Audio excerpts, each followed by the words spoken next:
चलिए अब हम लोग नेक्स्ट स्टार्ट करने जा रहे हैं। आपका एक कोरोलरी है। अभी हम लोग इसके पहले क्या पढ़ के आ रहे हैं, याद होगा आपको? एंगल साइड एंगल पढ़ के आ रहे हैं ना। ये थ्योरम था, याद होगा आपको? दिस इज थ्योरम, जिसको कि हम लोगों ने प्रूफ भी किया है। अब इसी थ्योरम के मदद से ये एक कोरोलरी है एंगल एंगल साइड, उसे प्रूफ किया जा सकता है। आपको बताया गया है ना कि कोरोलरी क्या होता है। थ्योरम से कोई चीज क्या होता है, थ्योरम से ही उस बात को बताई जा सकती है कि ये थ्योरम अगर ये है तो ये बात सही हो सकती है ना। तो यहाँ पे जो एंगल एंगल साइड क्राइटेरिया है कॉन्ग्रुएंसी के लिए, सबसे पहले ये समझना पड़ेगा आपको कि एंगल एंगल साइड में और एंगल साइड एंगल में अंतर होता है। एंगल साइड एंगल का मतलब होता है कि दो ट्रायंगल के जो भी एंगल, ये वाला अगर एंगल और ये वाला एंगल, ठीक है, और अगर ये वाला एंगल और ये वाला एंगल और ये वाला एंगल अगर आपस में क्या होगा, बराबर होगा, तो ये साइड को देखा गया है। जबकि एंगल एंगल साइड में क्या होगा कि दो गो एंगल लगातार होगा। जैसे यहाँ पे ये एंगल इसके इक्वल है, ये एंगल इसके इक्वल है, और इन दोनों एंगल को इंक्लूड करने वाला साइड नहीं। इन दोनों एंगल के बीच में साइड हो गया ए बी, तो ए बी नहीं, बी सी का लेंथ ई एफ के बराबर दिया गया है, तो भी ट्रायंगल कॉन्ग्रुएंट होगा। जबकि पहले क्या होता था, पहले होता था कि ये वाला एंगल और ये वाला एंगल बराबर देगा, ये वाला बराबर नहीं देगा। ये दोनों अगर बराबर है, दूसरा के तीन गो वाला क्या, बीच वाला साइड, तो हम कहते थे कि ये एंगल हो गया, ये साइड हो गया, ये एंगल हो गया, तो एंगल साइड एंगल से कॉन्ग्रुएंट हो गया। तो अब की बार जो साइड है ना, वो दोनों एंगल के बीच में नहीं है बल्कि बाहर है, तो भी ट्रायंगल कॉन्ग्रुएंट होगा। कैसे? तो एक बात बताओ, कॉमन सेंस से सोच के बताओ। हमने ये ना दिया था, ये एंगल को इस एंगल के बराबर दिया था, इसके बारे में हमने कुछ भी चर्चा नहीं किया था कि ये क्या है, बराबर है कि नहीं है। तो ज़रा सोचो, खुद कॉमन सेंस से सोच के देखो कि ये मान लो तुम मान लिए हो कितना, ये मान लो तुम मान लिए 70 डिग्री, ठीक है, और ये तुम मान लिए कितना, 60 डिग्री, ठीक है। तो निश्चित रूप से तुम इस ट्रायंगल में इसको 60 डिग्री बोलोगे क्योंकि बराबर बोल रहे हो। निश्चित रूप से 70 डिग्री है, तो निश्चित रूप से इसे भी तुम 70 डिग्री बोलोगे। बोलो।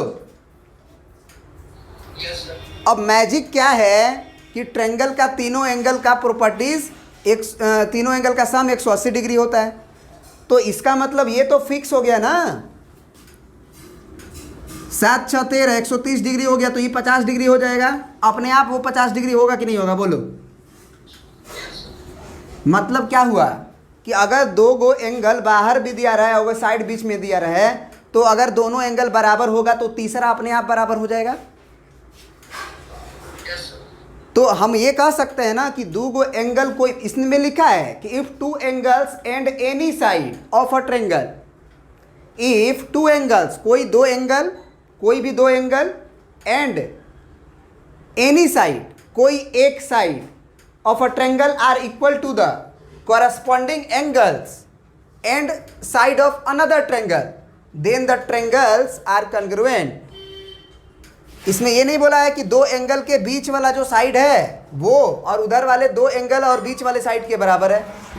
इन्होंने सिंपल बोल दिया कि दो कोई एंगल बराबर हो और तीसरा कोई भी एक साइड हो जो उसके बीच में हो या ना हो, बीच में हो या ना हो। बीच में होगा तब तो एंगल साइड एंगल सही हो जाएगा, कॉन्ग्रुएंट, जो कि हम प्रूफ कर चुके हैं। बात समझ रहे हो? और अगर साइड बाहर हो गया, एंगल एंगल साइड अगर बाहर हो गया, तो वो ट्रायंगल के प्रॉपर्टी से प्रूफ हो जाएगा, क्योंकि दो एंगल अगर बराबर होगा तो तीसरा मजबूर हो जाएगा अपने आप बराबर होने के लिए। तो हम वहां पे कह सकते हैं कि वहां पे एंगल साइड एंगल लग जाएगा। प्रूफ हो गया कि नहीं? तो क्या इसे हम दोनों तरीका से बोल सकते हैं कि ये हमारा एंगल साइड एंगल भी है और एंगल एंगल साइड भी है?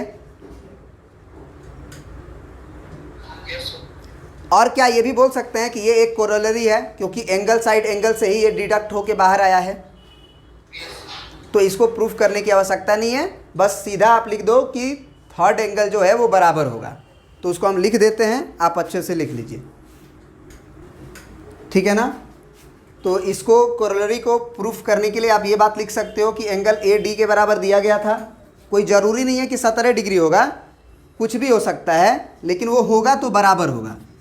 वो होगा तो क्या होगा, बराबर होगा। मतलब ये अगर x हुआ तो ये भी x होगा। ये 60 डिग्री होगा ज़रूरी नहीं है, लेकिन ये ज़रूरी है कि अगर ये एंगल y होगा तो ये भी y होगा।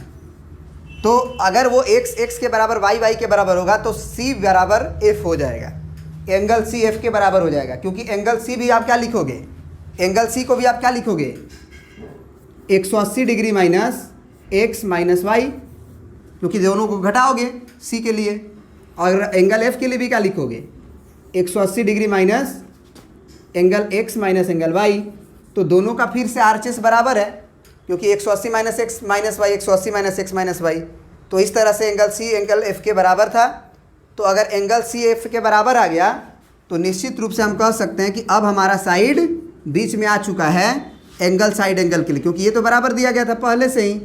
तो अगर एंगल साइड एंगल आ गया तो ये हम पढ़ चुके हैं, ये प्रूफ कर चुके हैं, तो वो अब हमारे लिए गिवन होगा। वो हम प्रूफ अब नहीं करेंगे।